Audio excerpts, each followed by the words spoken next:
Next one is also exclusive to 11.2 and above.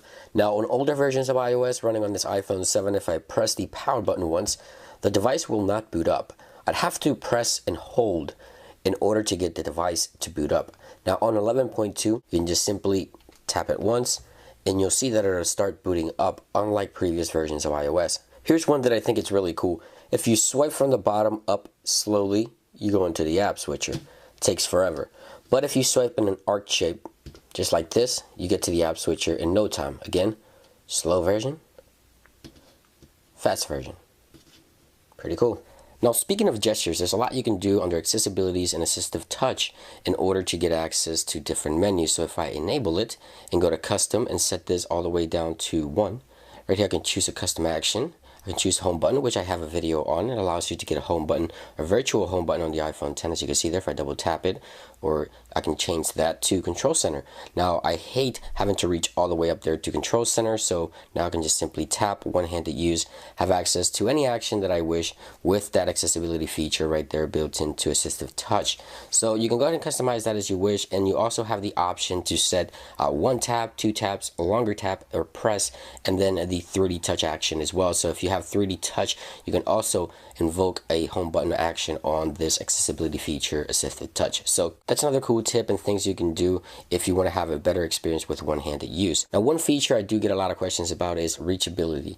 Now, reachability, the way you invoke reachability on the iPhone 10, I'll get to that in a few seconds, but this allows you to bring down the screen halfway down so you can interact with it one-handed and have an easier user experience. But with iPhone 10 not having the home button, you can swipe down, but it just feels a little weird. If there's a menu there, it's just hard to get to. So for example, if I'm in settings here and I swipe down, sometimes I find myself just tapping into menus instead of just clicking or swiping down on the function area there. But it is available on the iPhone 10, and you can also swipe down, bring down control center from the right. When you do that from the top portion of the apps, you don't have to go all the way up there, so right here. And you also have the ability to do the same thing with notification center, which is right there as well. And speaking of gestures and swiping, I really wish Apple would let us just swipe on the edge here of the screen to bring down control center, notification center on the right or left, whichever we choose. Wouldn't that be really cool? You see there? You're probably asking yourself, how am I doing that? I'm gonna let you guys figure that one out.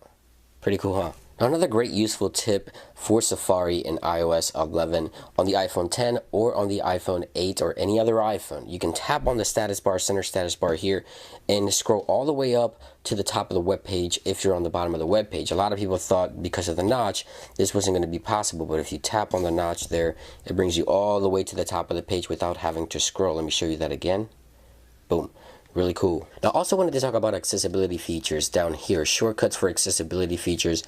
This option is very, very useful. I have it set to 2 for the zoom option and the guided access, and I'll get to those options in a second. On an iPhone with a home button, you triple click the home button and you can activate either one of those two actions or whichever ones you prefer. But on the iPhone 10, it's going to be 3 clicks of the side button. And it's going to ask me if I want to enable either or. Now, if you only have one single thing selected, it's going to enable it or disable it right away after the triple click. So I use this because there's a few options that I like to use under the zoom options here and guided access, which I'll get to in a second. When I enable zoom here, I can go ahead and get a darker filter on my screen. Very, very useful at night.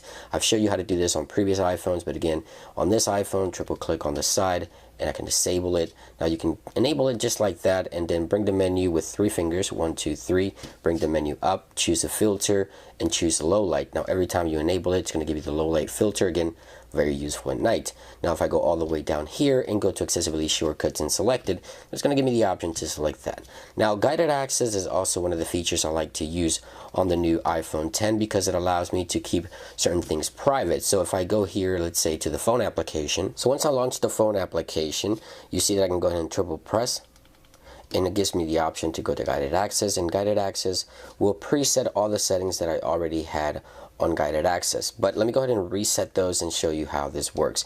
So let me go ahead and enter my passcode to end it and show you how to set the options. So you have the options down here, so click on options, and this section here will allow you to toggle on or off the actions you will allow that person to get access within that application. So if I don't want them to use the sleep wait button, turn it off. Volume, turn it off. Motion, touch, I mean, I can turn all these off and this person will not have access to any of these functions inside of this application. Now touch I do have to keep on, of course, because for example someone would ask you to use the phone, they'll only have access to use the phone.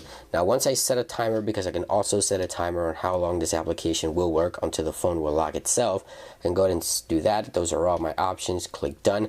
Now before I continue, I can also draw on a particular portion of the screen here to keep that person from touching on that particular section of the screen. So I have touch enabled, but certain portions of the display locked down as well, so they can't tap into my contacts or anything like that. Now click resume. Once I click resume, this person will be able to access touch and interact with the phone, but not lock.